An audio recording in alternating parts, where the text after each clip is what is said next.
And we begin this morning with the latest on those devastating California wildfires. The death toll has risen to at least 71 in Northern California's Camp Fire. About 1,000 people are reported missing. That blaze, the worst in California's history, is now 50% contained after consuming more than 145,000 acres.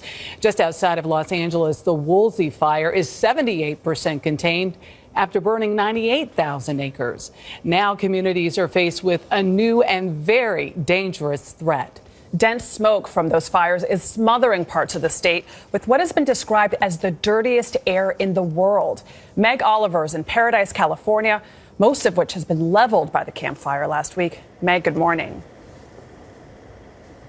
Adriana, good morning. I'm standing in the middle of that aftermath. This used to be a restaurant. You can see that kitchen sink behind me. I landed in Sacramento just a few hours ago. That's about an hour and a half from here. And as soon as the doors opened, you could taste and feel the thick smoke even that far away. President Trump is expected to visit Northern California later today. But as communities begin to assess this damage, the worsening air quality is imposing severe health risks. In Paradise, a community destroyed by flames is pledging to rise from the ashes. It's going to be a tough rebuild, but I know the town will come together and we'll be able to put Paradise back the way it was. It won't be easy.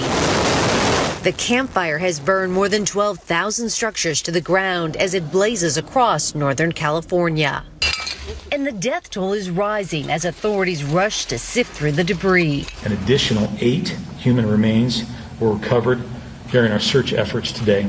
Now, the winds that fueled the fire spread are pushing thick smoke across the region, rendering the air virtually unbreathable in neighboring cities. It's horrible. It's so thick and you can smell the smoke and you can see it. I'm born and raised in Sacramento. This is the worst air we've had ever. People wore masks as hazardous smoke levels blanketed the Sacramento Valley yesterday, posing health risks from burning eyes to chronic heart and lung diseases.